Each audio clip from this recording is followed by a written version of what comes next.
nekk xam ngeen ko saa su heure bi jotee depuis le démarrage de la campagne électorale 8e jour de campagne boobu ba léegi ñu ngi ci ère de campagne tey jii nag ñuy dalal ki nga xamante ni moom mooy honorable député bu 13e législature la nekkoon Marie Sow Ndiaye moom nag dañ ko investiraat ci la liste bi nga xamante ni moom national bu wàllu ñu ngi lay nuyu di la dalal jàmm ci plateau ère de campagne. maa ngi lay nuyu Binta di leen remercier ci invitation bi di nuyu aussi les téléspectatrices et les téléspectateurs de la TFM et di saluer initiative bi aussi émission bi ère de campagne di wax ni rek ñu ngi fi pour askanu Sénégal donc voilà.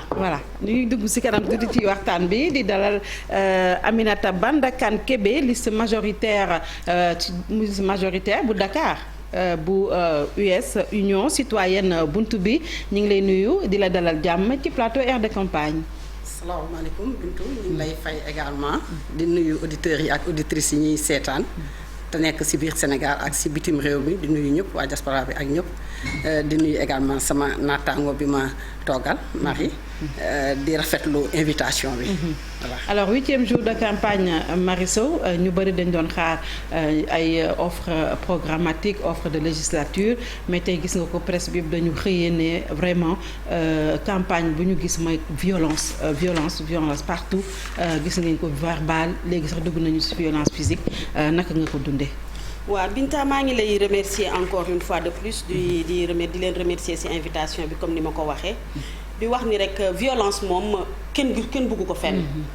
mais nag nañu xool soubassement yi xam nga violence bi dafa nuyoo bu yàgg man ma génnoon benn jour ne leen ku artuwul di nga àtte. ndax fi ñu jëm la fi ñu jëm moo doon campagne électorale campagne nag ñëpp xam que ni da ngay am temps.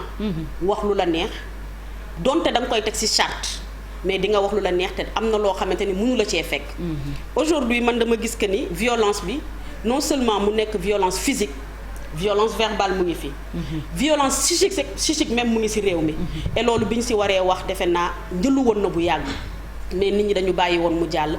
encore une fois violence kenn mënu ko saluer boor bu mu mënti jóge kenn du ko saluer ndaxte nag loo xamante ni bu amee man du ma si rëcc ci yow doo si rëcc. donte mën na am sax parfois ñu ne du sama camp la amee.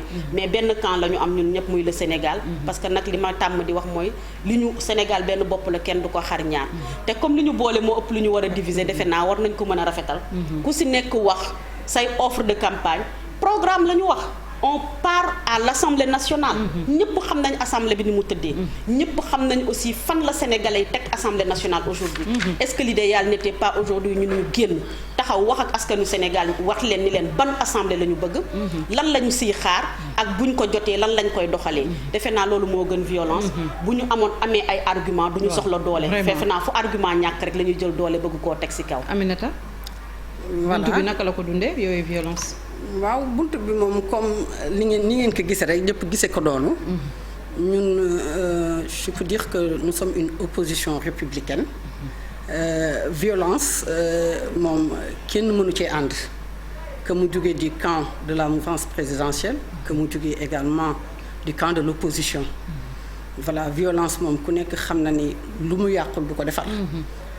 De ce fait ñun ci biir bunt bi à vrai dire ñi ngi gis affaire yi mais rafetlu wuñ ko parce que quel que soit alpha rek foog naa Sénégal benn bopp la kenn mën ko xar ñaar. kon am na loo xamante ni tey buñ ci demee ak violence ça ne nous mènera nulle part. kon mieux vaut ñu dem ci ak dialogue. waxtaan ba déggoo ci ay kàddu. dem ci élection yu démocratique. républicaine ka yàlla dénk ndam jël. ka yàlla xañ également dem toog xaar.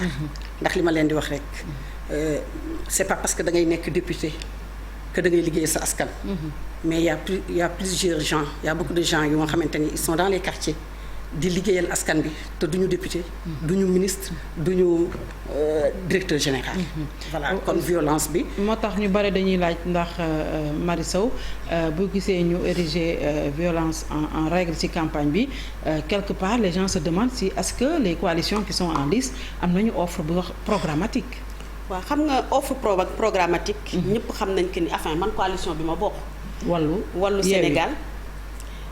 Aujourd'hui on peut parler de l'intercoalition Wallu et Yewwi mais ñun li ñu gëm ñun li ñu gëm parce que ñëpp xam nañ que ni Wallu est tiré par le Parti démocratique sénégalais. et bu kenn fàtte que ni le président Abdoulaye Wade la caution morale de l'Afrique moo fi taxawoon ne je ne marcherai jamais sur des cadavres pour dugg biir palais ñun loolu la ñu gëm. dañu gëm que ni lépp lu ñuy wuti argument moo ñu koy may. mais dañu gëm aussi que ni lépp lu ñuy wuti dañ koy teg ci xam-xam.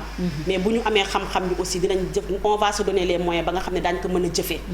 donc offre programmatique yi man je pense que aujourd'hui le Parti démocratique sénégalais via la coalition Wallu am na loo xamante ni bu ñu taxawee wax ko askan bi sax war nañu gëm ndax bu kenn fàtte de l'indépendance à maintenant ñun ñoo fi njëkk taxaw defal leen offre boo xamante ni pour jëm ci parlement la. et bien vrai que yàgg na mais bu ñu ci sukkandikoo tey jii defe naa lépp lu ñu leen wax dinañ ko gëm. et beneen aspect bi aussi mooy que ni dañu nekk de 2012 à maintenant dans l'opposition parlementaire. nga xool que ni pratiquement yaa que lu PDS moom mooy réussir am groupe parlementaire. ñëpp a gis taxawaay bi mu fa am aussi liggéey bi mu fay def donte liggéey bi dinañ ko tegal barrière mais toujours mu ngi koy teg ci jëf. mais mu ngi koy teg ci waxtaan ak askan bi mu ngi koy teg ci représenter la nation sénégalaise. di xool fan lan lañ soxla mu taxawee ko assemblée nationale di xool lan lañ bëgg mu taxaw waxee ko noonu biir assemblée nationale mais aussi bu demee ba xam que ni mënatul aussi parce que majorité mécanique mooy taxaw ci kanamam. dafay taxaw mais toujours est-il dina jouer rôle bi mu war a jouer. ba nga xamante ni ñëpp dinañ xam que ni ñii ay députés lañ mais ils sont pas des députés du Parti démocratique sénégalais mais ils sont des députés de la nation sénégalaise entière. donc mu nekk loo xamante ni tey peut-être du ma ñëw yëkkatil la këyit ne la lii mooy suñu offre programme parlementaire déedéet mais li ñu gëm mooy que ni ñun dañu war a changer assemblée bi te nag balaa ngay changer day fekk nga am une majorité ndax ñëpp xam nañ assemblée liñ ko ni muy fonctionner boo amul majorité lépp loo fa mënti teg majorité bi nga jàkkaarloo danaan la baaxul donte sax des fois dinañ xam que ni ñoom dinañ am yaqin que ni li nga leen proposé baax na mais duñ ko gëmee noonu du moment que émanation opposition bi la dañ naan ku sa wujju di sëlam doo set la ñu ko alors que yàlla day def que ni des fois ñun bu ñuy ñëw ak suñuy proposition de loi wala bu ñuy ñëw ak suñu ay amendement wala bu ñuy ñëw pour wax leen nañu xool nañu defee nii day fekk que ni ñu nekk déglu askan bi et aujourd'hui li indi intercoalition bi foofu la jógee on a su écouter le peuple sénégalais ñoom ñoo ne dañu bëgg unition wu opposition bi donte ñëpp mënuñu àndandoo parce que nag ñetti kuy defe naa boo leen bëggee boole si balka voire ñeenti kuy dina am problème ñu mën a ànd nañ tey ji moom moo indi intercoalition mais toujours si benn perspective la ñu nekk assemblée bi fi nekk ñëpp gëm que ni de 2012 à maintenant dañu jox majorité ñoo xamante ni mënuñu ko dañu jox majorité ñoo xamante ni doxeewuñu ko mais dañu jox majorité ñoo xamante ni dañu koy jël pour jëfe ko seen jëmale ko seen bopp maanaam dañuy jël lépp luy loi ñoom ñoo koy def muy lu baax ñoom ñoo koy defal seen bopp mais est-ce que le baax si ñoom baax na si ñeneen bu leen nit proposé leneen ñu ne baaxul donte toy loolu moo indi tey ji ñu ne ñun kat dañuy talalaat suñu loxo askanu Sénégal wut une majorité ba nga xamante ni les lois uniques doon dinañ ko arrêté mais les lois taillées sur mesure aussi dinañ ko arrêté ba nga xamante ni assemblée dinañ def ay loi yoo xam ne day jëm ci askanu Sénégal mais loi yoo xam ne dina ñoŋal assemblée redorer le blason de l'Assemblée nationale. dinañ ñëwaat ci loolu pour xam ndax mën ngeen am majorité yéen opposition bi ci assemblée déjà ñu yem ci laaj ko ci bunt bi aussi sur les offres programmatiques parce que ku toog këram di seetaan dafa naan man bëgg naa xam entre les 8 coalitions kan lay tànn su ma gisul ku def offre kan lay jël xam nga violence mun ñoo fal violence. waaye violence moom kenn mënu koo fal. waaw comme ni ko bari waxee rek. ñun moom dañu am suñuy offre. comme ni mu ko yëkkatee. coalition buntu bi gis nga ko ni nga koy gisee nii. waaw voilà ak ay offre yu nga xamante ni li may tooñ parfois sama mbokk kii nekk ñu fi du ma leen bëgg a tudd parce que tamit le Sénégal c'est le Sénégal léeg-léeg ñu kaf tuuti waa Benno yi. ak PSE bi man leen ñun dañu ñëw ci pour un Sénégal entreprenant et solidaire.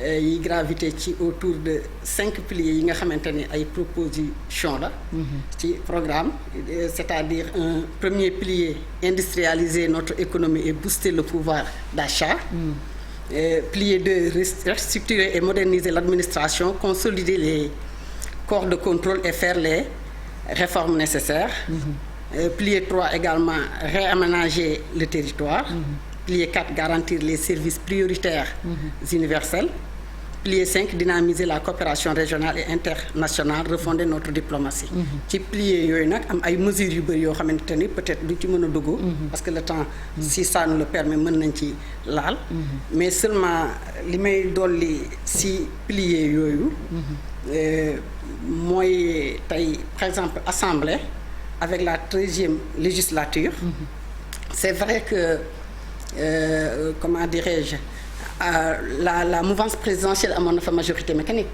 kooku on n'en discute pas mais man je me dis que par exemple parfois aussi les députés de l'opposition parfois j'ai l'impression que duñu porter le combat des citoyens parce que parfois ñoom da ngay dégg ci seen biir ñu naan il parle de fort taux d'absentéisme man loolu dama koy déplorer parce que dama naan xëy na parce que man miy wax ak yow conseillère municipale laa voilà conseillère au niveau de la commune de la Padoua maay deuxième adjointe au maire de la Padoua parce que combat bala nga koy mëne da nga fay nekk mais xam nga parfois li ñuy wax te du sama wax sax daanaka c'est presque le citoyen lambda qui l'a toujours dit que il y a beaucoup de lois qui passent à l'Assemblée yoo xamante ni après duñ ko exécuter ndax lay tëdd alors que quand il s'agit d'une loi politique nag après da ngay dégg gaañ ñi quand les intérêts des partis sont menacés bon noonu nga koy déggee yooyu yëpp aussi ñu wàcc xel pour vraiment ñëw amener une assemblée de rupture voilà boo xamante ni vraiment comme je dis le député même s'il est élu dans un cadre géographique mais il demeure le député de toute une nation. Absolument. Voilà. waaw Marie Sow mu ngi koy wax sànq pour am assemblée de rupture il faut que ñu jéem a renverser la tendance maanaam majorité mécanique boobu ngeen fi bëgg jëlee tey jii est-ce que sénégalais bi leen di seetaan mën na jox opposition majorité mi ngi koy évoquer tantôt opposition boo xam ne liggéeyam bi mu waroon def ci assemblée taxawaay bi mu waroon taxawewul noonu si li ñu leen di gën a dégg mooy des questions plutôt politiques. est-ce que du yomb trop ñu ne waaw majorité bi daf ñuy tordre la main. dëgg la merci beaucoup Binta balaa may ñëw foofu. ma wax ak sama sœur Aminata rek. offre yi c'est bien. mais moi je pense que il faut ñuy mettre le focus sur les prérogatives de l'Assemblée nationale. bu ñu ko di fàtte. Assemblée nationale dafa am ay prérogatives yoo xam ne moom moo ko moomal boppam. mais dafa am loo xamante ni nag exécutif bi moo ko moom. donc assemblée fa mu mënee ak la mu war a def il faut ñu citer ni ñu koy fàttaliku. maintenant pour absentéisme taux d'absentéisme aussi. man damay je serais à l'aise d'en parler hein. parce que defe naa assemblée nationale bu doon am tremblement de terre man ku ñëw di nga ma fa fekk. et pourtant je suis un député de l'opposition. amul benn loi. li nit ñi di wax loi politique ak loi boo xamante ni sax loi yi li nit ñi di xeeb et man je pense que ni loi yooyu moo ëppal solo askanu Sénégal amul benn loi bu jàll assemblée te bokkuma fa même si nag assemblée dañ ne la député bi ñetti commission la bokk bu commission bi di siéger la am la war a ñëw parce que dañuy am droit de vote mais bu commission bi siégé wul mën bu ko neexee mu bañ a ñëw mais ñun dañu gëm que ni dañu ñëw pour servir la nation amul commission buy jàll assemblée duñu ñëw toog donte duñu fa membre dañuy ñëw toog parce que askan bee ñu mandaté te nag ku ñu yónni yàkkamti la defe naa di nga dem toogal leen loolu moo tax ñu fa doon dem toog taux d'absentéisme fu mu mettee kenn waxu ko de am na député yoo xamante ni man 2017 laa dugg assemblée de 2017 à maintenant 2 fois laa leen gis et pourtant ñoo fi gën a rëy laa min Sénégal nañu wax ak ñooñu mais opposition boo gisee ñu naan taux d'absentéisme parce qu'on est minoritaire à l'Assemblée il suffit qu'aujourd'hui que Marie Sow s'absente ñëpp dañuy gis ni Marie Sow nekkul ci salle bi loolu dong moo indi ñu wax mais tous les députés de l'opposition moi je pense que ni ñu waroon taxawee nañ ko daanu nag dafa dajul suuf du mën a ñëpp a doon ñëw du mën a ñëpp ñoo doon def seen liggéey comme ni mu waree mais boo jàppee sur 30 députés jàppal que ni les 15 étaient assidus à l'Assemblée nationale ñu ngi doon ñëw di liggéey si beneen problème bi aussi loi yi wax na ko on vote trop de lois au Sénégal dañuy jël benn loi morcelé ko en 15 lois bu ñu paree jël ko ranger ci biir tiroir yi à quelle fin kenn xamul ban objectif la ñu amoon donte même si des fois loi boobu buy egsi assemblée nationale ki ko porte ministre bi ko porte bu egsi assemblée moom moo koy amandel boppam dina ko yàkkamti c'est pour plaire à benn groupe de personnes wala ay nit ñi nekk ci suuf di wax ak ñoom pour mu indi loi bi mais boo ko indee pare da koy leer que ni moom mënagu ko appliquer day jël voter loi bi et le plus souvent en procédure d'urgence lañ koy def voter loi bi bu ñu paree jël ranger ci biir tiroir donc mu nekk aspect yoo xamante ni defe naa ña nga xamante ni ñu ngi toog di liggéey assemblée ku leen jox majorité daañu ko doxee waxee ko parce que xam nañ nan la travail parlementaire wala demee xam nañ aussi nan la ñu war a liggéeyee mais aussi sa question bi ñu xam que ni Sénégal aujourd'hui dafa toll foo xamante ni pour ñu wax ak le Sénégalais bi nga xamante ni moom moo tëdd Malem Hodar wala moom moo nekk biir kàccot dee toog tey su ma ñëwee indi kayit ne ko man kat lii mooy sama offre ba programme parlementaire dinaa ko jéem a traduire en wolof mais kii trahit le plus souvent li ma bëgg wax en français li ma bind en français est-ce que mën naa ko restituer comme ni mu waree en wolof des fois da ngay am problème surtout sama genre yi nga xamante ni kenn xamul lan lañ dinañ am problème mu wax ko en pulaar bu baax wala ñu wax ko en bon joola wala ñu wax ko en bon séeréer donc li ñu mën mooy taxaw wax olof ak le fin fond du Sénégal. ñu xam que ni kat li fi nekk baaxul. man la ma gëm mooy que ni tey nañu xool assemblée bi du diw moo war a am majorité li ñu war a njëkk a bannir mooy être député de quelqu'un. Un député à la solde d'une personne ça c'est à bannir. te defe naa ñiy wuti majorité pour loolu. bu ñu taxawee kum si mënti doon yàlla na doon wallu nag. yàlla loolu la ñu war a njëkk a dindi si biir loolu la ñu war a njëkk a dindi si Sénégal. mais beneen bi aussi. mu nekk yoo xamante ni dañ si war a toog waxtaane ko nan la ñuy tànnee député.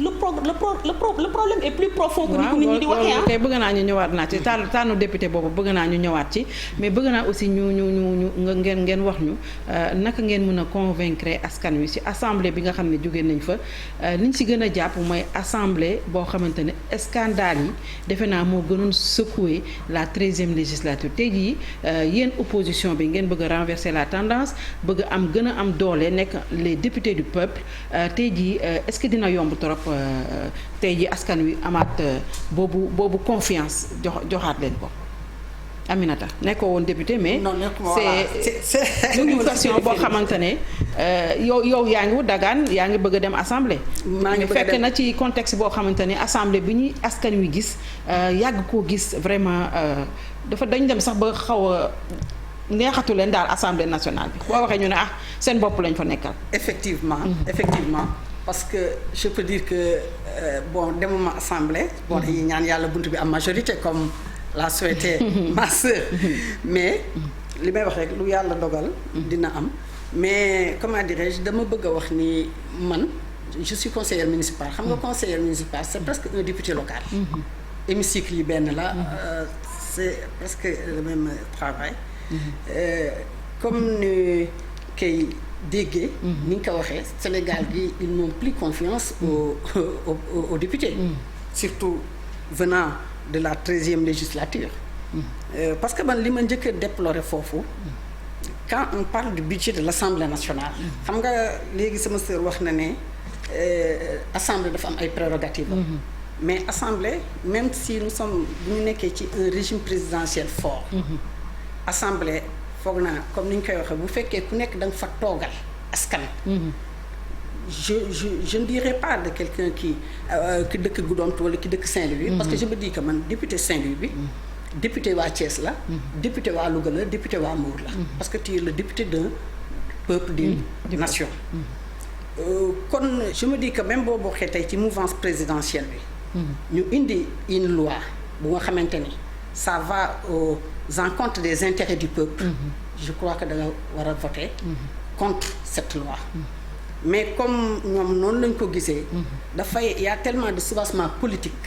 ba nga xamante ni député yi toog duñu xalaat askan wi. loolu ñun liñ ci mën mooy. comme niñ ko defee nii procédure bi. dem aux élections jéem a wut majorité. ñëw toog fa. jéem a combattre loolu. parce que foofu man li ma ciy gën a déplorer également ci fonctionnement assemblée nationale. dama naan assemblée nationale ñoom ñooy contrôler le budget xam nga. ministre bu voté budget bala ngay kii il faut waa assemblée. nga jaar assemblée. absolument mais keesu assemblée. madame la députée. la caisse noire. waaw kooku kan moo koy contrôler. nañ koy contrôler. parce que dafa xaw a yéeme. yow da ngay contrôler mais kenn du la contrôler. te je me dis que d'abord loolu dañ ko war a càmbar. ak yeneen yi nga xamante ni tey ci biir assemblée. man je me dis que député yi tey am na loo xamante ni xëy na bu ñu ko wàññi woon. parce que loolu aussi dafa nekk à la source de cette violence que nous sommes en train de vivre. je me dis que tey xëy na bu ñu wàññi woon salaire u député. bon dina xaw a metti ci kii mais mu nekk le travail du député nekk un peu de bénévolat. xëy na je me dis que violence yi dina wàññeeku. parce que xeex bu metti bi yëpp. xëy na dafa am ko lal. mais bu fekkee député buy ñëw am nga sa qualification. tu as ta vie professionnelle. tu viens pour voter les lois bu ñu la joxee loi également nga apporter ci une réflexion très approfondie. ba nga xamante ni di nga ko voter. par oui ou par non. de manière très consciencieuse. foog naa bu boobaa dinañu yu bëri dina fa wàññeeku. parce que yu ci bëri mënuma ci dugg parce que assemblée bi li fi nekk aussi même nous ne sommes pas des députés. mais nous les suivons de près. parce que ay sénégalais lañu te suñu xaalis moo fa nekk. suñu xaalis la ñuy fonctionner kon am nañu droit c'est notre même pas un droit même mais je dirais un devoir impérieux de les suivre dans ce qu'ils font avec nos sous. bon man loolu laa ci. Marie Sow interpellé na ko si lu bare balaa may tabaxaraat beneen bu bàyyi ko mu tontu. damay am envie reetaan parce que nekk ci périphérie di wax yomb na. mais ku dugg ci biir di nga xam la fa nekk. li nga wax nag lenn dinaa la ko considérer muy contrôle budget wu assemblée. mais dafa bokk ci prérogative yi député moom. te député du ko doxee. mais balaa ngay wax assemblée waxal ak ministre yi ñaata ministre ñoo am Sénégal mësta mission bi rôle am bi mësu ko exercer parce que même bu ko opposition demandé du ko am. parce que l'opposition est minoritaire à l'Assemblée nationale. te dafa am toujours benn quota bu lay may pour nga mën a dem ci yenn yi. donc yooyu yëpp c'est des problèmes moo tax sànq ma indi la ne la nan la ñuy tànnee député. kan moo war a nekk député. ak bu nekkee député est-ce que dina nekk député boo xam ne day nekk à équidistance de son parti. est-ce que day nekk député boo xam ne dañuy toog fële l'exécutif day toog fële di bës bouton di ko toppal. assemblée aussi wax nañ ko muy assemblée 13e législature ñu ngi tuddee ko assemblée des scandales. damay nangu donte si laa bokk. damay nangu parce que ça fait mal des fois nga bokk si dara ñëpp waxandoo ko. dégg naa yéen ngeen naan solidarité par corps mais man damay bañ loolu. parce que nag scandale yi li muy am assemblée 13e législature yëpp déggoo fa opposition de. alhamdulilah kenn déggu fa opposition. buñ la waxee faux billet du opposition mouvance présidentielle buñ la waxee trafic de passeport. déggoo fa opposition majorité nga fa dégg. donc yooyu bu amee mooy que ni. est-ce que duñu delluwaat fa opposé viol kay. viol moom am na dal na benn. waaw xam nga viol bi dañ koo jiiñ ne dañuy dem procès mais ñoom ñu ngi leen di xaar ba tey jii nii. xam nga mais boo déggee ñu ne la assemblée des scandales. tey jii bokk na ci scandale waaw bi njëkk éclaboussé ci Sénégal. te kenn xalaatu ko fa woon. muy passeport diplomatique muy suñu sésame boobu nga xamante ni suñu souveraineté lay wane. day wane que ni ñun que ni kat bu ñu demee ci dëkk da nga yor passeport diplomatique boo eggee ci dëkk ñëpp toojal la. ko est-ce que këyit googu war nañ ko xool. defe naa yooyu mooy priorité mais bëgg jël takkal nit. wala taay defar say loi taayee ko sur mesure defe naa yooyu dañ koy teg de côté parce que fekkente ni bëgg nañ redorer réellement le blason de l'Assemblée nationale am na yoo xamante ni des lois taillées sur mesure pour dal kaw nit wala même brimer say opposants yooyu la ñu war a bàyyi biir Sénégal maintenant nag scandale moom fi la fekk baax 13e la fekk baax mais est-ce que nit ñi gëstu nañ scandale yooyu fan la jógee héritage la 12 la ñu jógee 12 ñëpp gis nañu assemblée bi nu mu meloon. assemblée xeex la woon xuloo saaga nday xotti veste ak lever immunité parlementaire. ak ñan lañ doon lever seen immunité parlementaire ak anañu tey jii nii. donc yooyu assemblée boobu dafa jóge 12 traîner ba 13e. et 14e aussi li ñuy xeeñtu li ñuy gis nii.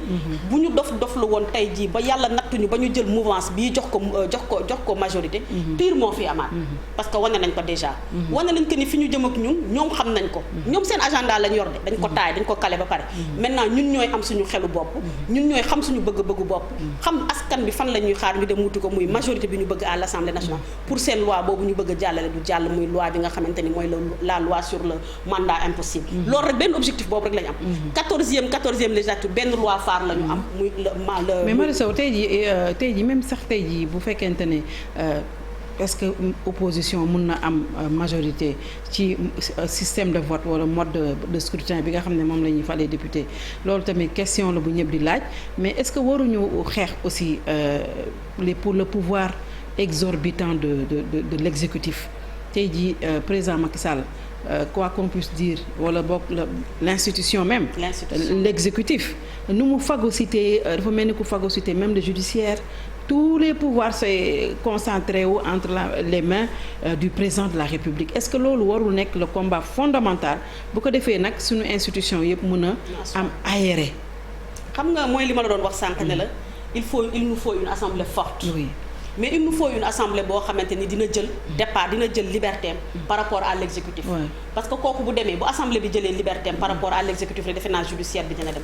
mais aussi ñu nangu que ni judiciaire bi aussi. tey quoi qu'on puisse dire il faut qu'on l'accepte. Aujourd'hui dañu gis que ni tout le temps il y a la main de l'exécutif. Alors que dañ ne la pouvoir judiciaire. pouvoir exécutif pouvoir législatif. ñu war a nekk ñetti pouvoir yoo xam ne ku si nekk da ngay demal sa bopp donte nag moom mooy yor cëggalu guyam. mais warul nekk benn levier bu muy jël tout le temps di ko utiliser. pour dal si kaw nit wala pour yàqal kenn. mais dafa war a dem bàyyi le jeu démocratique mu demal boppam. donc loolu bu ñu siy wax mooy que ni wax naa la ko sànq si sama njëlbeenu wax aujourd'hui ce que nous devons faire mooy que ni.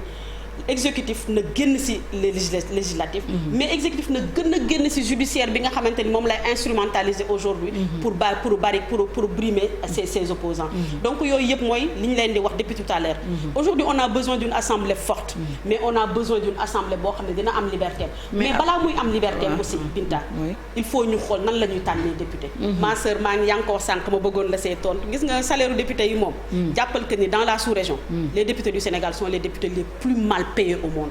sous région bi yëpp nag. 1,5 million kat baax na. 1,3 million la Binta du 5. jege na ko de ak dessous de table yeeg yooyu 4 yi baax na. xam nga lan moo indi problème mu salaire. xam nga tey député salaire dañ naan la. lu discret la war a nekk. lu secret la war a nekk. mais aujourd'hui salaire u député jël nañ ko teg ko fàng mais est-ce que xool nañ liggéey bi député di def en amont. gisuñu ko parce que ñun ñoo ko teg suñu bopp. tey jii bu assemblée amoon chaîne parlementaire am télévision parlementaire ba ñëpp gis li ñuy daj dans les commissions ñun rek ñooy Sénégal député rek ngay gis Sénégal mu xëy 8 heures wàcc minuit moins 5 mais sénégalais gisuñu loolu de ñoom plénière ngeen nekk di xeex wàcc minuit moins 5 de 9 heures à 23 heures 55 mu ngi ci biir salle bi di liggéey et li muy liggéey ci biir commission bu ñëwee assemblée plénière bu ñëwee plénière ni ñu naan la plénière pour def show la plénière da ngay ñëw wane la nga waxoon commission ministre bi tontu na la ba pare mais di nga ñëw plénière wan ko ne ko carrément kat ay nit ñoo ma yónni am na ñoo xam ne dañuy ñëw def fa seen comédie ñëw ne la carrément loi bi kat man liiru ma ko loi Macky Sall la moo ko indi dama koy voté loolu lañ wax ne nag moom lañ bëgg mu dañ fi être un député à la solde d'une seule personne loolu lañ bëgg mu dañ fi te loolu pour mu dañ fi nag il faut ñu xolaat nan la ñuy tànnee député kan moo war a nekk député mais on a vu des députés yoo xam ne en 5 ans de législature seen loi de finance laa wax li nga xamante ni moom mooy tënk gafa réew mi musuñu koo jël bibliothèque mu nga fa di tege est-ce que kooku war naa nekk député est-ce que kiy jël loi bi ñëw taxaw ne la carrément loi baa ngi ne xaw ma lu mu wax waaye si Macky Sall la jógee dama koy voté est-ce que kooku war naa nekk député est-ce que ki ñëw taxaw ne la carrément ku fi voté lu loi Macky Sall ma génnee jaasi rend la wala ma génnee jaasi dàqale sa bopp ak sa part est-ce que kooku war naa nekk député loolu foofu laay waxee mais loolu mooy Aminata Banda Kane tant que réforme yu profonde amul on aura toujours la même assemblée on aura toujours les mêmes députés ñoo xamante ni dañ fi nekkal quelqu'un voilà un parti il faut que mu am des réformes les mêmes effets parce que bon dinaa ko laal tuuti parce que ce n'est pas seulement la 13e législature mais daan nañ fi dégg aussi ñu daan wax ñun ay Baye Fallou Ablaye Wade lañu sama maam la nag je le suis waaw xam nga Baye Fallou Ablaye Wade bañ koy wax tamit teewul xam nga Ablaye Wade moom loo ko mënti waxal nangul ni 2011 bi mu mettee moom mooy président de la République bu taxaw ne assemblée jël assumer leen seen responsabilité kon kooku dugalul loxom le 23 juin dugalul woon loxom si législative Marie Sow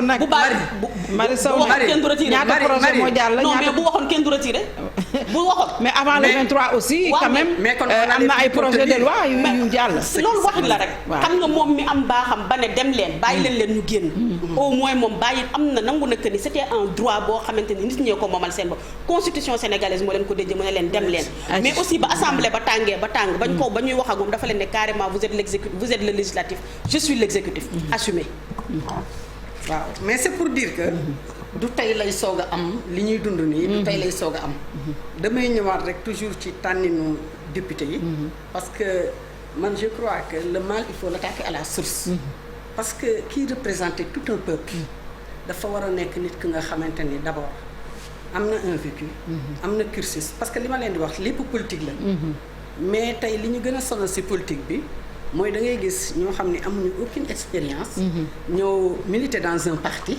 c'est à partir de ces partis ci lañ leen di investir ñu dem bon ce n'est pas tous les députés ou tous les conseillers municipaux mais dama wax ni tey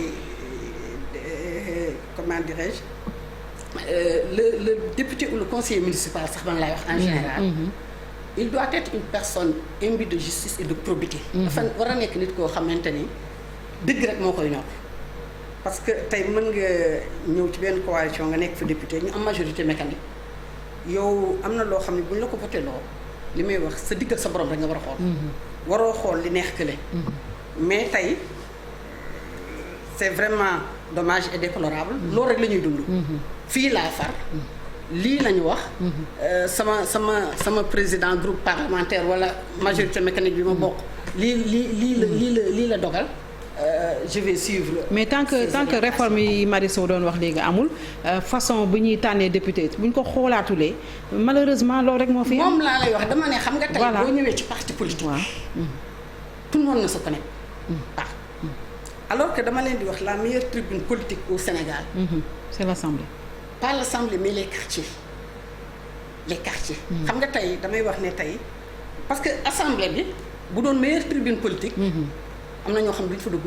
li ma leen di wax ne leen dañu waroon a teg ay charte mais am na benn comme ni mu ko waxee du commission tey bu sa commission di réunir da nga war a ñëw mais su commission bu réunirul mën nga bañ a ñëw xam nga léegi maa ngi la naan conseil municipal hémicycle local la parce que ñun ñii ci biir conseil municipal parfois ñu toog fa ba 11h minuit di liggéey ci ay commission ak yeneen léeg-léeg conseil municipal sax jot ngeen yàgg fa loolu mais c'est pour dire que le mal il faut l'attaquer à la source du ñu xaar ba ñëw assemblée bëgg a régler problème bi foofu parce que li ñu njëkk a am problème bi ñu njëkk a am avant vote de loi ak yooyu yëpp problème d'individu la ñu am ñun des gens parce que li may wax pour que ñu aspirer à un certain niveau de développement il faut que ñu procéder à un changement radical des comportements et des mentalités parce que xam nga naka la ñuy procéder à ça waaw maa ngi ñëw parce que xam nga assemblée bi tey ku fa mënti ñëw it loo doon mag da nga fay indaale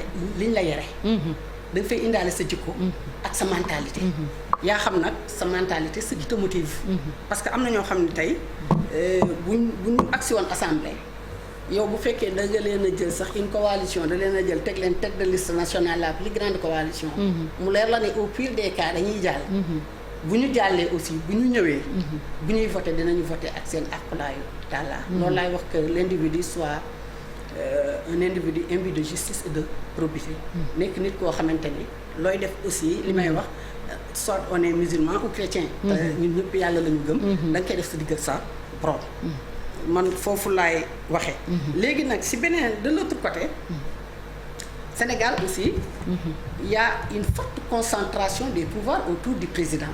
On parle même parfois de présidentialisme ou de régime présidentiel fort. Bon, parfois man je suis un peu confuse.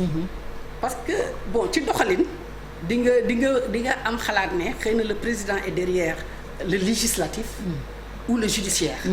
Mais man je me dis que un magistrat bi def droit jàng dem def comment dirais-je ENAM ba génn nekk magistrat kooku foog naa je crois que dama ne xëy na prébande jaralu ko yenn yi loo xamante ne dañ ko koy jox wala mais président mooy gérer sa carrière aussi parce que moom il est président du conseil supérieur de la magistrature moom la aussi waaw moo tax ma ne est-ce que président moom su ko ñëpp bañ a mooy buur mooy bu mi nag moo tax ma ne un changement radical des comportements et des mentalités absolument parce que bu fekkee ñëpp dañ koo bañandoo li ma leen di wax ne leen tey par exemple ku nekk maire foofu na laay mën a jëlee exemple parce que hémicycle local bi laa nekk ki nekk maire tey su ne ñii bu ma leen fi jëlee bu yeneen élection jotee duñ ma voter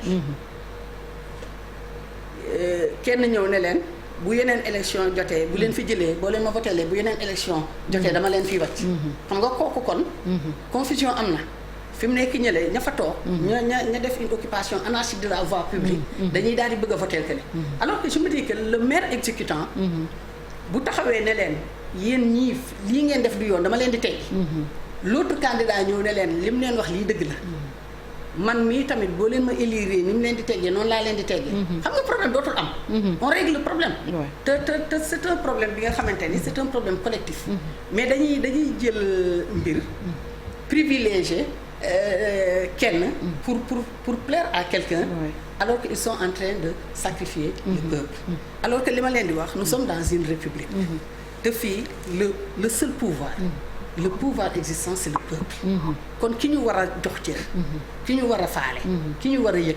war ko lijjanti c'est le peuple. mais justement à l'Assemblée nationale opposition wala comme député bu nekk ci opposition bi lan la mënoon def peuple bi xam ne au moins mi ngi koy taxawu mooy def des propositions de loi mais on a vu que par exemple législature bi du ma ne essayé wu leen essayé ngeen mais il paraît que y a eu 5 propositions de loi yoo xamante ni benn antu ci là où il y a eu presque plus de 100 projet de loi yu jógee ci président de la République tey jii 14e législature bu ñëwee te amul réforme aussi sur la façon de faire les propositions de loi ban changement la ñuy am. Binta defe naa sama njëlbeen wax ba tey maa ngi koy wax. gis nga Sénégal. c'est pas que assemblée kese lañu war a réformer. mais il est grand temps qu'au Sénégal qu'on ose les grandes réformes. Absolument. Les réformettes là. oui bu tayee ñu laal règlement intérieur assemblée laal nañ ko. waaw ñu commencé législature bi. à quoi ça a servi. case clientèle politique. jóge 11 commissions ñëw 14 commissions. pour dugal ña nga xamante ne dañu nekkoon si neen parti te ñëw rejoindre la mouvance présidentielle. loolu la doon servir. mais est-ce que servir na askanu Sénégal. est-ce que impacté na même si le rôle du député. impacté wul. donc moo tax ma ne il faut qu'on ose les grandes réformes. Absolument. et c'est pas seulement dans le secteur législatif. mais c'est dans tous les secteurs pratiquement qu'il faut qu'on la justice on en parle. il faut ñu oser fa ay réformes tout tey Sénégal amul fooy laal foo xamante ni amul fu mu sooxew donc il faut ñu ñeme ko ba nga xamante ni dinañ def les grandes réformes mais aussi beneen aspect mu ngi ko doon théoriser tout à l'heure gis nga Sénégal balaa ñuy jël ministre dañuy def enquête de moralité il faut ñu xool kan ma war a nekk député biir Sénégal waaw parce que nag nekkatuñu Sénégal 1960 ans loolu dëgg la il faut ñu def enquête de moralité xam nit ki mooy kan xam nit ki bu fekkente ni mës na laal dara loo xamante ni dafa bokkul ak suñu ay valeur xool nit ki est-ce que réellement moom li ñu koy doyee mëne na ko xool nit ki nag parce que dañ naan la pour être député pour être conseiller comme moom conseiller bi lay jël tout le temps je suis conseiller depuis 2009 pour conseil de ville et de commune donc pour être conseiller il faut savoir yow fan nga Pikine je suis du département de Pikine donc pour être conseiller il faut savoir lire et écrire député bi sax dañ la ko siy bindal noonu doonte feeñul bu baax dañ la ko siy bindal mais est-ce que député bi mënta lire da nga ko war a xañ assemblée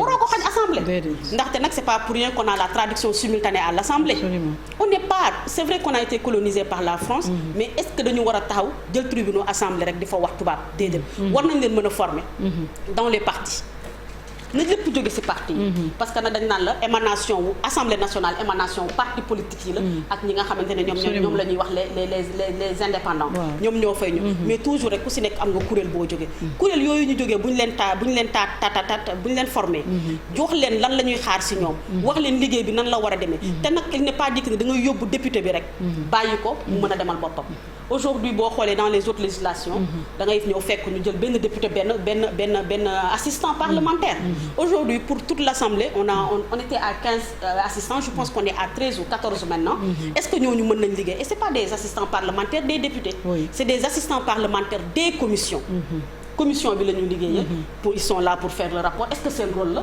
ils sont là pour faire le rapport ils sont là pour accompagner le président de la commission ou le secrétaire de la commission mais est-ce que ñu ngi accompagner député bi est-ce que 14 conseillers 14 assistants parlementaires mën nañ accompagner aujourd'hui 165 députés mënu nekk il faut des assistants parlementaires ñuy accompagner député yi tey jii nit ku nekk domaine bi nga nekk mën nga fa nekk ingénieur ki jàngul école mën na ñëw nekk assemblée nekk meilleur parlementaire et je vous donne juste l'exemple de Seynabou Wade jàngul école mais 12e législature kenn du ko tuddoo Seynabou Wade kenn du tudd 12e législature te tuddoo Seynabou Wade Fatou Younous Aïdara 11e législature kenn du ko tudd te tuddoo Fatou Younous Aïdara aujourd'hui est-ce que te ñooñu pourtant ñoom la ñu wax ni jànguñu école seen jàng solo mais dañu joxoon liggéeyu parlementaire gëdd dañ doon teew assemblée nationale seen kàllaama bopp lañ ko doon waxee mais nit ñi doon nañ leen déglu ba nga xamante ne dinañ xam li ñuy wax daañu xool aussi niñ koy defee donc loolu laa lay wax il faut qu'aujourd'hui ñun Sénégal ñu joxante loxo xam ni li ñu boole moo ëpp li ñuy tàqale il n'est pas dit que je veux être député que tey jii damay xarab kële ka may xarab am na lu mu mëne est-ce que bu ñu boolee woon ñun ñëpp ñu taataan donte dina jafe trop biir Sénégal ñun ñëpp li ñuy wax assise nationale amoon na fi donte simulacre la woon dialogue national am na fi simulacre la woon mais aujourd'hui li ñu war a def assise nag di woon simulacre nag xarit simulacre la woon fan la mujjee ana assise nationale ana conclusion parce que àndu leen ci woon ana conclusion assise mi ngi fi ana dialogue ana conclusion dialogue transhumance dong la indiwu fi leneen nag indiwu fi leneen da ngay ànd ak man ñu dem àndoog man je mets mon coude là-dessus mais dialogue politique bi nag yaa ko laal mais dialogue politique bi amoon pale nee woon nañu c'est un prétexte pour wutal porox ndollu Karim Wade pour juboo am si la ñu Omar Sarr ñëwee woon palais juboo am le lendemain ñu fête anniversaire u Ablaye Wade en grande pompe voilà après dialogue politique bi ngay wax simulacre kon Karim Wade li ma leen di wax aujourd'hui la tendance est renversée la demande sociale bi ñu théorisé woon ñoom nekk l'emprisonnement de Karim Wade était une demande sociale. Aujourd'hui Karim Wade mooy la patate chaude bi nekk entre leurs mains. ñoo xam nag ñoom ñoo ko génne ñoo ko exilé. ñoo xam ne ñuy def ba delloo si ko biir Sénégal. mais ñun loolu duñ si théoriser. bu fekkente ni seen simulacre boobu la ñu waxoon jiiñ ko Karim Wade aussi defe naa kenn gisagul résultat si loolu de. kenn déggul Karim Wade bokk si kenn déggul parti démocratique sénégalais bi nga xam ne ci la Karim Wade bokk aussi mu wax. donc moo tax ma ne le simulacre de dialogue la woon wala simulacre d'assise nationale boo xamante ni ba tey kenn gisul les conclusions. wala bu amee tey secteur de l'éducation tey lañ gën a sol.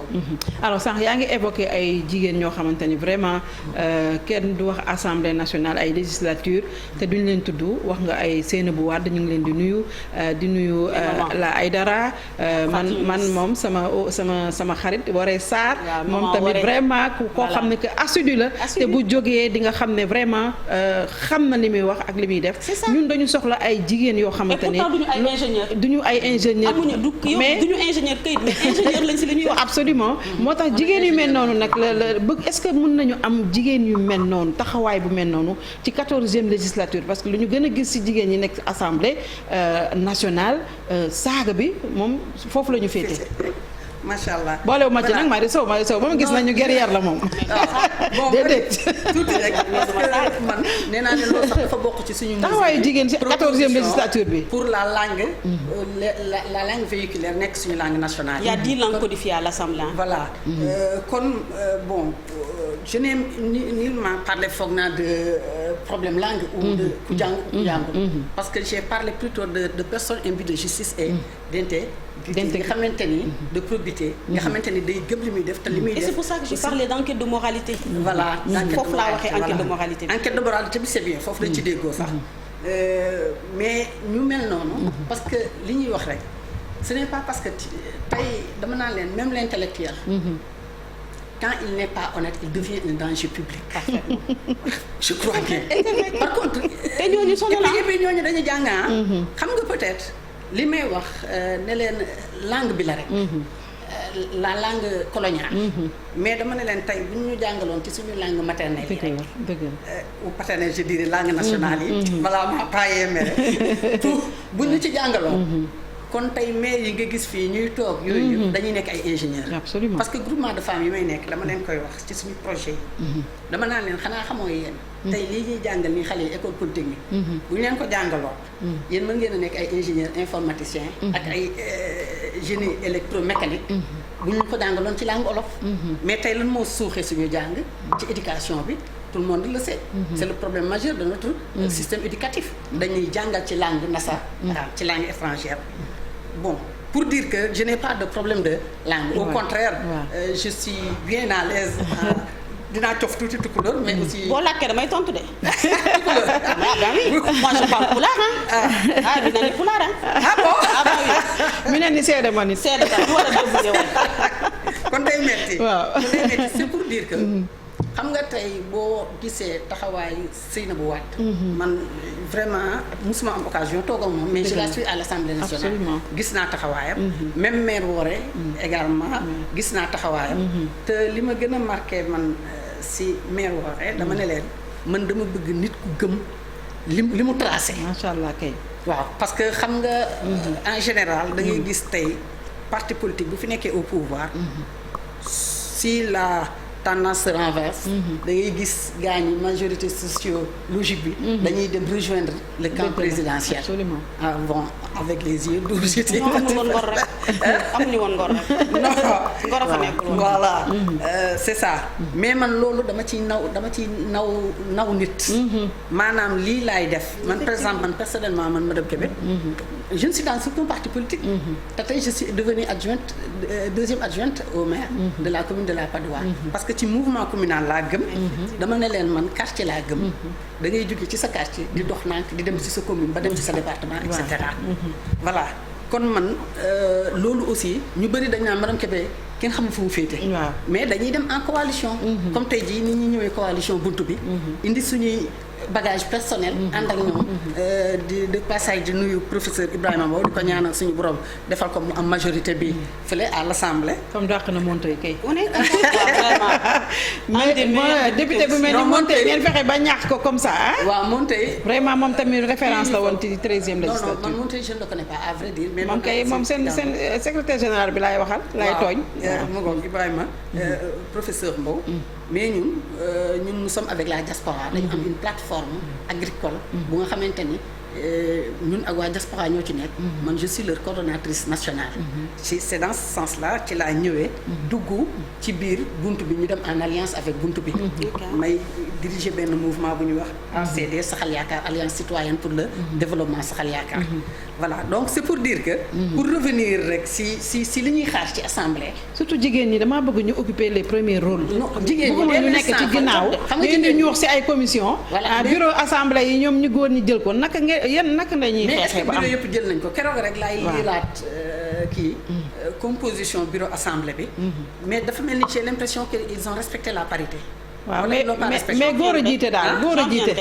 waaw d'accord góor a jiite waaw gis naa ci ay kii secrétaire élu ak ci biir composition bi gis naa ci am na beaucoup de femmes déjà femmes yi elles ont gagné un premier combat le fait que la parité ñu respecté ko loolu rek déjà fan lañ ko respecté fan lañ ko respecté ci assemblée la wax non daa si liste kii ci assemblée le bureau yi waaw investiture. voilà investiture d'accord naa pour que ñu mën a accéder ci. waaw am na assemblée investiture d'accord naa. voilà léegi nag beneen combat bi mooy. taxaw au devant de la scène. parce que li ma leen di wax jigéen. mooy nekk ci kanam. mooy nekk ci ginnaaw. mais il s'agit de quel jigéen. waaw parce que xam nga man mënu am argument yu valable. du ñëw pour toog. plénière. liggéey nañ ci commission yi comme vous le dites. waaw ba ñëw war a toog war a défendre les intérêts. Des populations taxaw man ma war a gàddu saaga ya ñu ni ma yow yaay saaga bi man ma taxaw di ko def loolu je le déplore beneen bi également jigéen taxaw ñu ñëw ne la yow yaay provoqué bu xeex bi parce que parfois tu as l'impression que c'est planifié c'est programmé te loolu du ñoom lañ koy def parce que je me dis que Assemblée nationale ce sont les représentants du peuple ku ci nekk da nga jóge ci benn zone géographique nekk ci benn liste ñëw tu représente benn député ñaata carte moo koy fal est-ce que xam nañ ko léegi yow nga ñëw ba ci biir assemblée bi taxaw ne je serai là pour plaire à mon président de comment dirais-je groupe parlementaire ou au président de la République parce que toujours ñaari camp yooyu nga fay gis ñu dem ba ci biir beneen bi gën a bon ñu dem bay corrompre yeneen député de l'opposition pour ñu rejoindre mouvance présidentielle comme ni mu ko waxee sànq il y avait 11 commissions ñu changer le règlement intérieur yóbbu ko 14 commissions pour quelle raison pour caser des clientèles politiques xam nga loolu dafa rey démocratie dafa loolu day tax tey parce que loi yi aussi lan moo ko war a indi proposition de loi yi ñuy teg yi député yi indi normalement ça doit aller dans le sens de faire la promotion des intérêts de la population mais léegi yow loi boobu ñu indi ko pour intérêt population nga dem doolee ko ci majorité mécanique bi loi bu ñu teg pour tey par exemple un exemple rek je vous donne parce que du xamuñu nu ñuy loolu nu muy sooxee le processus de développement parce que tey exemple tey ñu bëggoon a voter une loi sur les mines nga gis mines yi les ressources minières au Sénégal qui sont exploitées alors que l'État sénégalais amu ci lu dul 10%. Étrangers yi ñoo ci am 90%. loolu tey ñu bëgg a renverser tendance bi. yow nga nekk un député de la mouvance présidentielle ne non du ma ko voter. parce que man je viens de la mouvance présidentielle loolu c'est grave. je me dis que ci yooyu. la ñu waroon sax parfois di teg critère. pour que député bi. am na noo xamante ni bu koy doxalee. war nañu mën a instauré élaboré ci biir règlement intérieur bi. yenn comportement yi ça peut aller jusqu'à la radiation. ba am na si réglement intérieur yi dañ ko appliqué wule ba sax ne la waaw. aux prochaines élections législatives. waaw yow tu peux ne pas être investi. absolument loolu ngay wax yëpp am na solo. Marie Sow Binta xam nga depuis tout à l'heure ñu ngi théoriser. taxawaayu jigéen biir assemblée. mais man damay bëgg ñu balaa ñuy wax loolu tout le temps ñuy rendre hommage ki nga xam ne moom may jigéen présence boobu à l'assemblée et je veux parler de la caution morale maître Abdoulaye Wade. tey jigéen bu amee sañ-sañ ñu jóge 20. nekk 80 biir assemblée maître Abdoulaye Wade la. moom moo ñaax jigéen ñi. ngemb leen dooleel leen ba ñu am parité. kon parité boobu ki la ko may fu ñu taxaw di wax rek nañu koy gërëm di ko sant. mais aussi man j'aurais bien aimé aujourd'hui voir ces femmes là ñi porté woon parité. aujourd'hui ñu defaat benn mouvement d'ensemble rendre hommage à ce grand homme là. maître Abdoulaye Wade il le mérite. il s'est battu pour la femme. je ne parle pas de la femme sénégalaise mais il s'est battu pour toutes les femmes en général li mu doon def Sénégal noonu la doon waxtaanee compère yi yeneen président yi pour ñu instituer parité. am nañu ko ci jéem am nañu assemblée yoo xamante ne bi ñu demee dañ ko fët jox leen système de quota lañ leen jox. donc Sénégal toujours ñu ñuy jël en référence à ça. mais bu ñuy jël en référence aussi. man defe naa am na loo xam ne ñoo ko war a mën a bañal suñu bopp. tout à l'heure mu ngi koy wax bureau de l'Assemblée nee na gis na que ni dafa ne il me semble que le bureau est paritaire heureusement. bureau bi góor moo jiitu. góor a ci toppaat góor moo jiitu góor a ci toppaat. kon boobu bureau paritaire et pourtant première année de législature bi góor moo jiitu woon jigéen topp ci. mais manque de solidarité jigéen ñi moo ñuy rey tout le temps. pourquoi tel jigéen et pas man. absolument. pourquoi du ma jàppale diw mu dem. pourquoi diw mii kat warul nekk lu tax diw nekk fii te man waruma fa nekk. moi je pense qu'aujourd'hui le problème des femmes se résume à si seen manque de solidarité. bu ñu solidaire oon xam ni kat carrément fii kenn mënu fi nas lu ñu bokk. wala ñun ñoo koy nasan. pourquoi tout le temps ñun ñuy nangu ñu naan un homme une femme. déedéet nañu ne une femme un homme. mais tant que dindiwuñu loolu. man loolu laa d'accord. tant que dinduñu loolu assemblée ñoom góor ñee fay majoritaire parce que bu ñu fàtte que ni système département yi daf ñuy bloqué parce que bu dee benn département bu am benn investi benn candidat le plus souvent góor ba la ñuy jël pourquoi parce que ñun jigéen ñi ñoo ko nangu ou bien dans certains partis ñun moom suñu parti ñëpp xam nañ que ni dañoo jox jigéen cëram jox jigéen gëddam ba nga xamante ni tey bu ñuy dem assemblée dañuy def le tout ba président des femmes Woré Sarr moom dem présidente de la jeunesse féminine dem ku joxul cër jigéen doo ko defal amul benn instance booy dugg dans les instances de décision au parti démocratique sénégalais te fekkoo fa jigéen am na yu bari yoo xamante ni jigéen a ko jiite et pour parler rester dans l'Assemblée nationale les commissions à l'Assemblée ñaata commission la fa jigéen yor ñaari commission 2 commissions sur 14. donc mënuñu am parité. peut-être les secrétaires élus ils ont respecté ça ça a été paritaire. dañu def benn góor benn jigéen mais am na secrétaire élu yoo xam ne kenn xamu leen nag. mosuñoo ñëw assemblée. donc xam nga loolu bu ñu koy def tey jii jigéen ñi waroon nañ mën a am taxawaay boo xam ne biir assemblée nationale gis nga loi ni ñu porté woon loi criminalisant le viol. et la pédophilie. mouvement xool couche yëpp ñoo àndandoo donte nag am na ay réserve man si ñu amoon réserve laa bokkoon si loi bi. duma ko nëbb. ànd naa si parce que jigéen ñëpp a àndandoo porté ko dama koy porté mais fa ma war a waxee que ni lii moo si sama réserve wax naa leen ko te nag ba ma ko waxee woon ba tey ji kenn gisagul la ma leen waxoon dañagul loo waxoon la ma loolu nañ si dellu si waat nañu wax si campagne électorale campagne législative c'est l'assemblée qui est à l'ordre du jour nañu wax ci assemblée nationale gis nga jigéen ñi bu ñu taxawoon tey ji les 14 commissions là les 7 jigéen la koy jël les 7 góor jël ko loolu mooy respecté xeexante bee tax xeexante bee mais ñoom nag comme ñoo yor seen mouvance xam nga ñun gisoo ñun bureau assemblée benn nit lañ fa am à part suñu président benn nit lañu am muy benn vice présidente lañ fa amoon jigéen lañ fa amoon ba ñu amee sax ba ñu taxawee première année bi en 2017 bi ñuy doog a egsi dañ koo xëccoog ñoom ñu ne leen joxuñu leen jigéen góor lañ leen di jox affaire bi indi fa coow mais teewul góor bi ñoom comme ñoom ñoo yor seen majorité bu ñu defee jigéen jëlaat jigéen teg ko bàyyil la benn place bi donc yow impérativement góor nga fa mën a dugal mais bi ñu demee ba comprendre ko on s'est battu ba jël suñu place jox ko jigéen parce que jigéen lañu désigné wu donc lépp li ma lay wax rek mooy que ni il faut tey ji balaa ngay digle cangaay day fekk nga sangu assemblée moo voté loi sur la parité na bureau bi paritaire nañ ko respecté na bureau bi paritaire et bureau bi paritaire ne veut pas dire que le président est un homme góor a siy topp soit disant que le président est ma ne mbéjum kanam daal yéen a koy fajal seen bopp il faut ngeen xeex moo tax ma ne la nañ ma jox assemblée nañ ma jox majorité à l'assemblée ma régler problème à l'image de mon mentor bu si kanamee tuuti xam naa foofu la ñuy jeexalee le temps ma dem Louga ñëwaat comme ça ngeen wax ma lan ma waral ñu woteel jox majorité wàllu ça parce que sa biir wax yëpp wàllu rek laa dégg ngay wax waxoo intercoalition yeewi wàllu xaw ma lu tax. parce que liste nationale bu si kanamee tuuti tamit dinaa ñëw ci buntu bi après ñu jeexalee foofu dañuy dem Louga rek seeti Thierno Fall moom mi nga xamante ni mi ngi ci biir campagne électorale bi dégg naa it Louga yi tamit comme fépp rek demewul noonu ñu déglu Thierno Fall.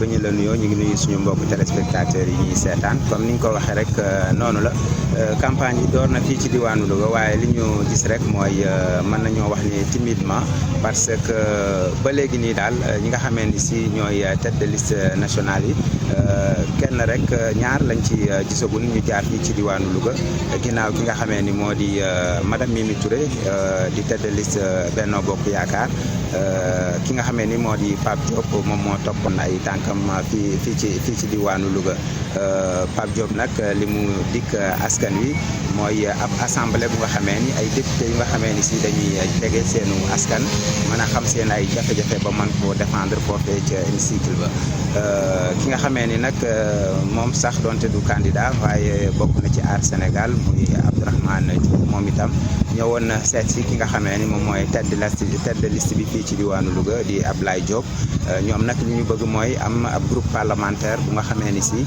bu am doole lay doon ngir mën a jàmmarloog Benno Bokk Yaakaar foofu ca assemblée nationale waaye leneen lu nga xamee ni si rek moom la ñu mën a tënk mooy fii ci diwaanu Louga juróom-ñetti liste yi nga xamee ni ñoom ñoo présenté wu daanaka mën nañu jàpp ni ñëpp am nañ fi candidat campagne yi nag au niveau local boobaak léegi gis nañ ni ñi nga xamee ni ñoo di waa Wallu ñoom dooroon nañ ubbi woon nañ seen campagne ak benn assemblée générale ginnaaw gi nag ñu dugg ci département bi dem waxtaan ak askan wi nemmeeku leen tey sax ñu ngi woon foofee ca Ñomre ci biir tournée boobu ñuy amal ci département bi waaye yow waa Benno Bokk Yaakaar ñoom itam ñu ngi woon ci ab tournée ci département bi fan yi yëpp ba démb ak tey la ñu noppalu en attendant nag ñuy xam fan la ba wànnent di mujjee bëtam ci campagne yi xëy na fii ak suba gannaaw suba yëf yi mën naa soppeeku ndax am na candidat yu bëri yu nga xamee ni si annoncé nañ leen ñu dina ñëw fii ci semaine bii ñu jëm. kon boog foofu lañ nekkoon ca Louga nee na mbir mi demeewul noonu bu baax a baax ci campagne bi tey jii juróom-ñetti fan dañuy daal di nekk jeexal aire de campagne wax nag lan moo waral ñu war a voteel coalition Wallu ma koy laaj ki nga xamante ne mooy Marie Sow Ndiaye. waaw Binta merci beaucoup ci sa question sànq yaa ngi may titiller di ma wax ne ma bi ma toogee fii ba léegi Wallu laay wax waxuma yeey distinguo boobu laa bëggul nit ñi def parce que ñëpp xam nañ que ni dañu def léegi leer na ci bopp askan wi que ni dañu def intercoalition Wallu Yewwi donc man su ma toogee fii nekk ci liste nationale Yewwi bu dee liste nationale Wallu mën naa waxal Wallu mais mën naa waxal Yewwi aussi mais li ma gëm que ni mooy comme liste nationale laa nekk sama góor gu rafet gii nag nekk ci kanam damay wax ak moom Abdoulaye Wade la caution morale de l'Afrique mais ni may waxalee Wallu li valable pour Wallu moo valable pour Yewwi déggoo li ma la wax nee naa la ëpp dañu déglu askanu Sénégal on a su écouter le peuple ñu ne ñu carrément booloo la ñu bëgg ngeen def parce que li ñu bëgg booloo moo leen koy may te bu ngeen ko amee ñun am nañ ci yaakaar boobu la ñuy bañ a tas moo tax ñu def intercoalition bi nag dëgg la tey Wallu laa waxal suba dina am keneen ku toog fii waxal Yewwi parce que nag ni ñu séddoon ni ñu demee ci département yi la on a fait une coalition hybride tey da ngay dem département bi Wallu nga fay fekk donte liste ba di nga fa fekk waa Yewwi boo demee beneen département nga fekk fa Yewwi nekk mu nekk sous pavillon Yewwi mais di nga fa fekk waa Wallu en l'occurrence le parti démocratique sénégalais bi nga xamante moom moo koy tiré ñu nekk ci biir liste boobu li tax nag tey ñun ñu toog ne dañu bëgg majorité à l'Assemblée nationale mooy ñun dañu jox Sénégal ndekki jox leen añ war leen jox reer te reer bi Assemblée nationale lañ koy amee te nag defe naa ku ànd ak maître Abdoulaye Wade amatul lu muy prouver dans ce pays. Wade dina ñëw wala moom gisuñu ko ci campagne bi de. taa nag yoroo agendaam Abdoulaye Wade bu waree ex rek dina ex te yow xam nga ne Abdoulaye Wade buy ex mais danaa ñoo nekk ci campagne bi mu neex yow Abdoulaye Wade buy ex du la ump ndax bu boobaa maak yow ñooy ànd may jàpp sa loxo ñu dem donc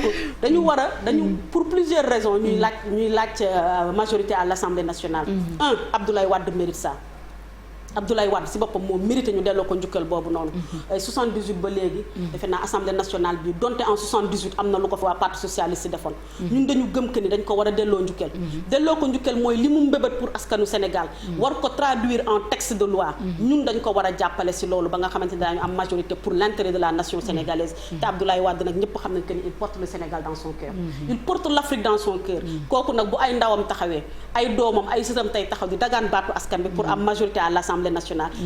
Pour soulager la population sénégalaise bi nga xamante ni tey ñu ngi souffrir. saaku ceeb ñëpp gis nañ fi mu nekk léegi. dëwlin dañ koo tegul bët bay xam ba koy gis. donc am na yoo xamante ni tey ne serait-ce que pour contrôler les politiques def suivi évaluation politique publique de ce pays. war nañ mën a jox Assemblée nationale war nañ mën a jox la coalition Wallu ou l'intercoalition la majorité.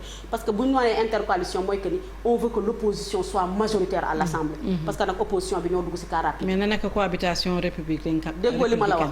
xam nga ne Abdoulaye Wade fi nekk di bloquer ay Abdoulaye Wade moom c'est le parrain d'honneur de l'intercoalition. Absolument. Abdoulaye Wade ñëpp xam nañ ni c'est un républicain. ñëpp xam nañ que ni c'est quelqu'un qui porte le Sénégal dans son cœur ba nga xamante ni lépp luy tardel Sénégal du ko nangu. lépp luy gaañ Sénégal du ko nangu. Binta nag balaa may daaneel bi spécimen bu baax baax bi bulletin bu baax. waaw bulletin bu baax baax bi non moom ay kii la ñu indi. bleu blanc bu baax baax bi jël bu léegi très rapidement buntu bi waaw très rapidement gaaw ñu daal di jeexal waaw. li tax ñu war a jox professeur Mbow une majorité à l'Assemblée nationale. ñun d'abord dañu def un diagnostic de tous les maux du Sénégal ci secteur boo mënti dem nag. que ce soit éducation culture santé. agriculture ak fépp foo xamante ni comme ce qu'on a développé fii rek ci suñu 5 piliers yi. voilà inondation foncier et tout. léegi nag ci kaw loolu. lu ñu bëggoon vraiment am ay députés yoo xam ni. ils seront vraiment compétents. ouvert yoo xamante ne dinañu mën a corriger ay projet de loi mooy les lois qui sont proposées par le gouvernement et également mën ko corriger mën a aussi contrôler action gouvernementale bi même wàcc ba ci population yi di échanger ak population yi pour lan parce que tey boo xoolee si biir Sénégal boo jëlee exemple par exemple bon c'est vrai que moom dafa bokk ci conseil économique et social. mais ñun tey ci suñuy projet dañ ciy jël lu mel ni conseil économique et social. ak haute collectivité territoriale. yooyu yëpp tey dañ ne ñun. bu ñu accès dañ koy dissoudre. dissoudre ko pour lan. jaar ci ay loi de finances rectificative. pour mën que financer xale yi. ñu dem ci formation yi. professionnelle. am ay qualifications professionnelles. mën a liggéey pour que l'on puisse lutter contre. la pauvreté et également la faim parce que kii di pauvreté di faim kon loolu benn la loo xamante ni war na tax buntu bi nit ñi voter leen ñu mën a am cette majorité pas je ne dirais pas majorité mécanique comme ni ko gaa ñi ragalee parce que boo nee majorité mécanique rek gaa ñi foog nañu majorité républicaine moi je demande une majorité confortable à l'Assemblée pour faire passer mes lois pour l'intérêt de la nation sénégalaise mais Marie merci beaucoup bul ma def yow fi politicien samay wax merci bul ma suuf mais bulletin bi nag bu ko fàtte dégg nga parce que déjà yaa ngi en jaune donc yow sa bopp yaa ngi véhiculer kii bi bulletin baa ngi nii si suuf. maa ngi leen di gërëm Marie Sow investi sur la liste nationale coalition Wallu di gërëm aussi Aminata Bandakan Kébé liste majoritaire Dakar Union citoyenne buntu bi tey aire de campagne loolu la leen indiloon di leen gërëm di leen sant di leen jox rendez-vous incha allah prochainement.